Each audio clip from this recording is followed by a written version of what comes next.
Hello and welcome to this episode of The Unnoticed Entrepreneur. And today we're going to ask the question whether attribution is the silver bullet to understanding where your customers have been before they come to you. And to answer that question, I've got Jeremy Sacramento, who's got a name like a town in California, but is actually in Copenhagen, Denmark.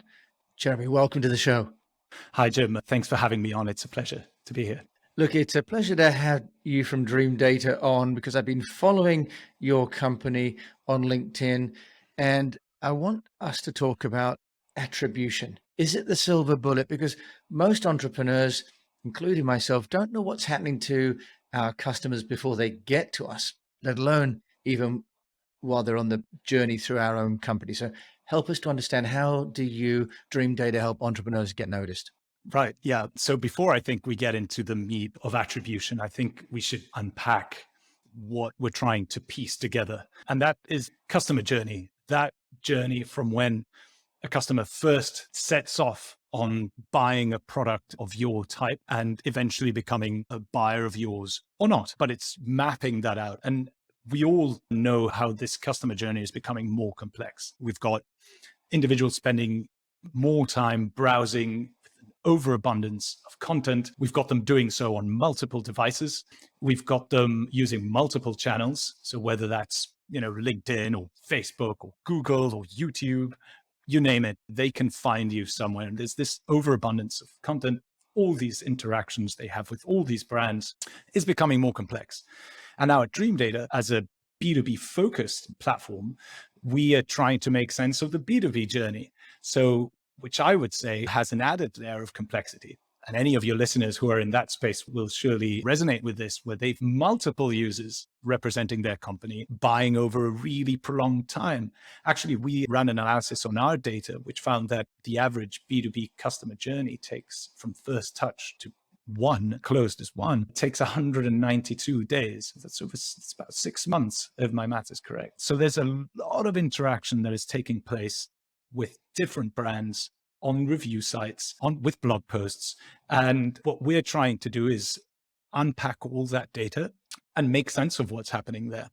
Yeah, that's right. And as you say, if you've got nearly 6 months or more of analysis and touch points, many of those touch points as well, companies have put out content, you say, on blogs, or maybe they've done Facebook ads or videos on YouTube or on Vimeo. How do you help an entrepreneur to consolidate all of that information? Because at the moment, I've created, for example, a dashboard from podcast downloads to email newsletters and so on. At the moment, it's a manual process in Excel. How do you help with that? Well, it's exactly that. We're moving off Excel and trying to actually pick up all those data points. Now, what we see is entrepreneurs and startups through to enterprises using an increasing number of tools, whether it's your email automation, your ad platform, your podcast service provider. All these are sitting on these different data silos, as we call them, which need to be pulled out, pooled together, cleaned, so that you're looking at the same customer doing all these different touches, including those that are coming, your web analytics. We're talking about kind of your web tracking, Google Analytics type of thing. We're going to get all that data together, and then we map it out and tell you kind of where your customers are and how they're interacting at the individual level, but also at the account level, which is extremely useful. So when you've got an entrepreneur who's sending out an email newsletter, who's running a podcast, who's producing a bunch of blog posts, then we answer the question, is that working or is it not working? That is fundamentally what we're trying to achieve. And that's wonderful, because presumably then you're helping the business owner to optimize their activities, decide what's working and what's not. Is that right, Jeremy? Exactly. So what you'll find is whether that email newsletter you're sending has actually generated, because attribution, and we'll get now into the attribution aspect, is fundamentally linking your inputs, so your marketing efforts, with revenue and actual business outcomes. So it's moving past the simple traffic metrics or simple conversion metrics. It's actually going further down the funnel and saying, okay, is this generating revenue, especially if you've got a product that you're selling? So you will then see, okay, right, this Google ad campaign has brought in 20 customers, whereas this other one has only brought in 2. I know now where I want to invest my money. Wow, that's really good. So you can really analyze and optimize the campaigns as well. You have touched on a point that I have to ask you, which is about compliance with GDPR. And of course, now iOS is having blockers as well, which make a big impact on trackability. How do you overcome that? Because that would seem to undermine, if you like, the very essence of what you're doing.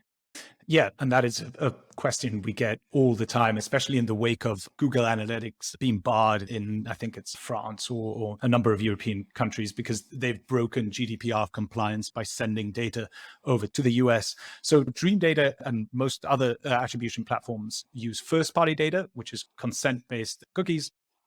When you press accept on the cookie banner that pops up, and the data always resides in the EU. So it's GDPR compliant by default. And it's become a very important subject matter for all of our prospective customers, and one which we are happy to say that we fulfill in its entirety. Yeah, of course. And I'm sure that's fantastic, Jeremy, that we've reassured everybody with that. Can we just talk about how much of the customer journey takes place before the customer, B2B or consumer, actually makes a purchase? Because it seems there's been a fundamental shift in that.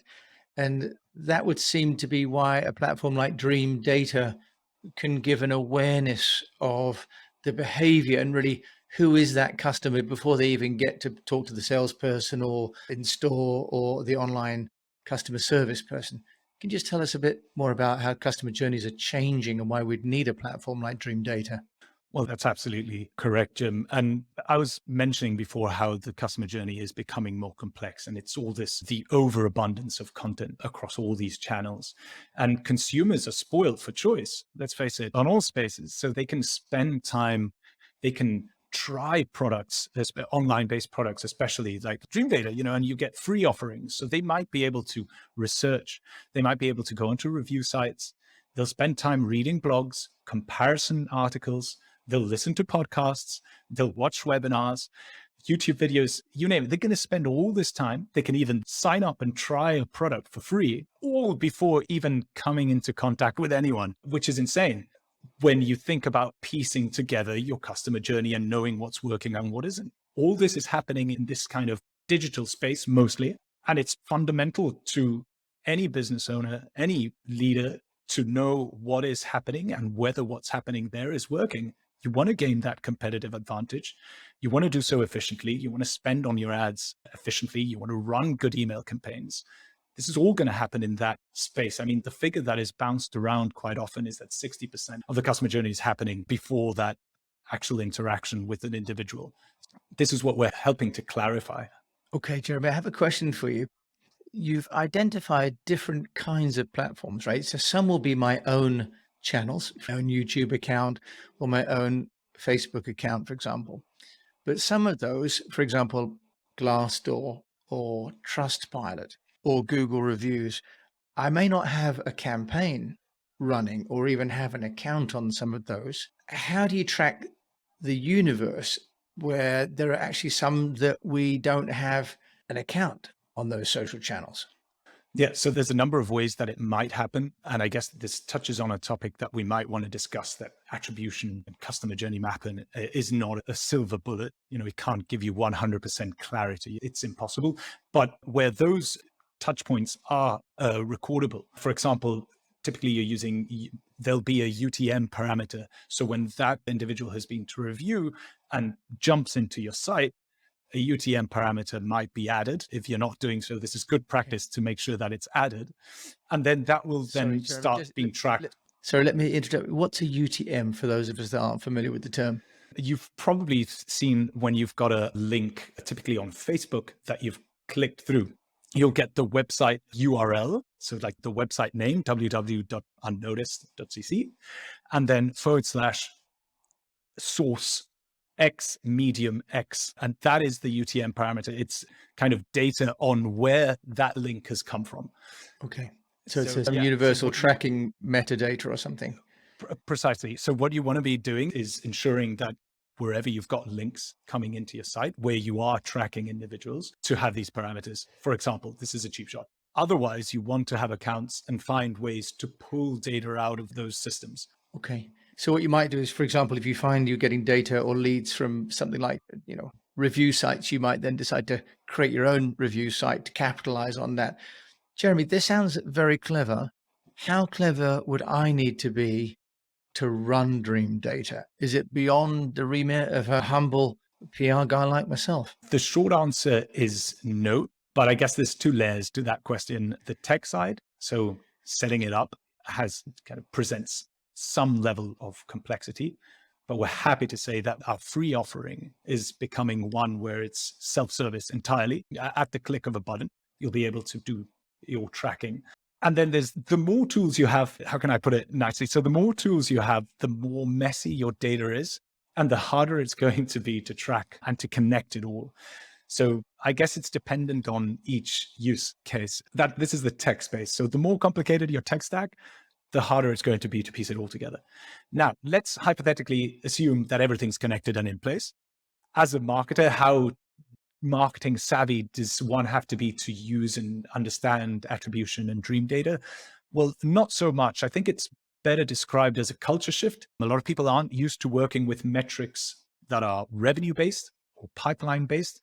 So, people are very used to working with traffic, the number of visitors, bounce rates, conversion rates. But when you start, exposing a marketing team or an individual to, okay, your campaign's only generated X amount of revenue, then you kind of need to grapple with what that represents, because it might have to kill some darlings. Yeah. But I think from what I've seen of your website, actually integrations pretty much you sign up for an account and then you give it access to the data for your other platforms, right? So you just connect them, and then a bit like a bank feed through the open banking forum, it's automatically pulling data and then putting that into the dashboards, isn't it? So it looks like the integration is pretty straightforward, to be honest. That's correct. Yeah. And it saves individuals from having to do all that Excel process that you were describing before. Once all the integrations are in place, once you've got all your tools on your tech stack connected with Dreamdata, those dashboards are just going to be running and kind of modeling the data. And you're going to have this nice interface, which you can, optimize, as you said earlier, your campaigns and your channels, and make sure you're spending your money where you should be. And I love the way that it looks as though the displays are showing sort of both a snapshot, if you like, but also over time. So a bit like having a cash flow statement, and a P&L and a balance sheet. It looks as though you're getting sort of different views of the same data, Jeremy, which is really fantastic. A question, when you talk about attribution, can you just give us your definition of attribution for those of us that are not really in that space? So again, at its most fundamental, it's connecting your marketing efforts, your go-to-market efforts, so everything you're doing to try and sell your product, with business outcomes and revenue. That is, I guess, in the abstract sense. In practice, what happens is you're assigning credit to those touches that are happening. Again, when a user clicks on a paid ad, when a user reads your newsletter, watches a podcast, you're assigning credit so that you can better understand where the better performers are, where the weaker performers are, which ones you should cut, which ones you should scale and repeat, and ultimately, I guess, understand your revenue streams better.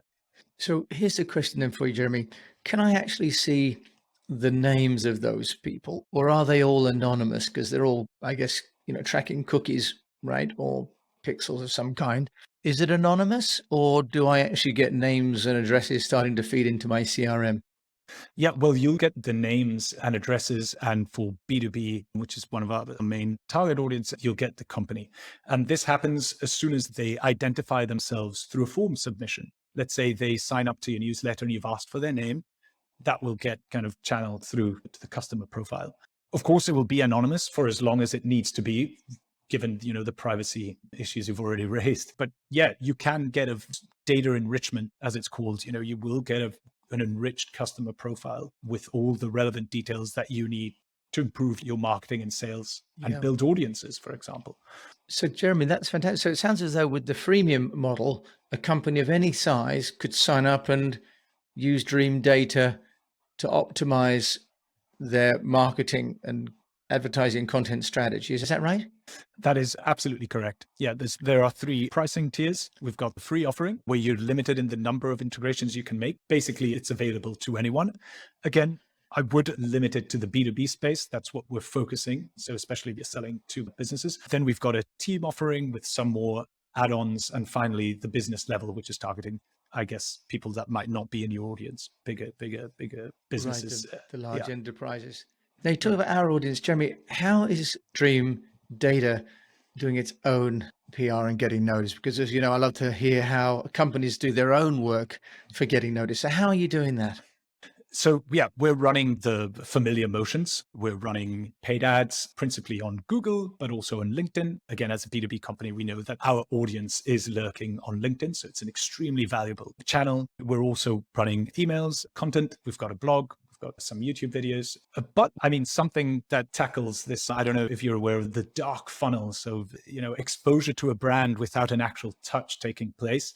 We have employee advocacy. So we encourage social selling. So using LinkedIn as an individual, as Jeremy, for example, to try and generate demand for Dream Data.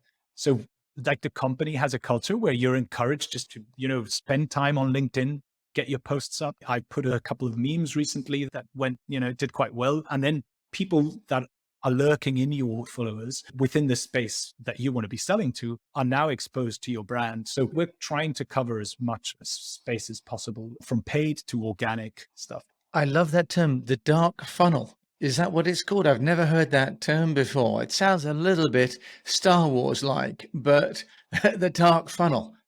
Yeah, that's correct. I mean, it's a space. There's a couple of LinkedIn influencers that come to mind that are really pushing that term, but it has now become entrenched in marketing circles. Yeah. It's everything that's happening on a non-touch basis. So are you exposed to certain individuals from certain brands that are kind of actually, getting you to making you aware, of their products? Yeah, the dark funnel. Wow, Jeremy, that's fantastic. So we've been talking with you, Jeremy Sacramento, content manager at dreamdata.io is the website, isn't it? And talking about whether attribution is the silver bullet for understanding, where your customers are before they even come and talk to you about buying from you. So, Jeremy, thank you so much for joining me, Jim James, on this episode of The Unnoticed Entrepreneur, and clarifying a whole new area of work that personally I had no idea about. So thank you so much. Thank you, Jim. So you've been on the show with me, Jim James, and Jeremy Sacramento over in Copenhagen. And I will, of course, put his details and the details of dreamdata.io in the show notes. And I encourage you to have a look. And as it's a free sign up, I personally am going to be trying this because I've got so many different channels to communicate that I've been desperately looking for a way to aggregate that and create a dashboard and optimize the PR that we do. And I'm sure that'll be of value to you too. So thank you so much for listening to this episode of The Unnoticed Entrepreneur.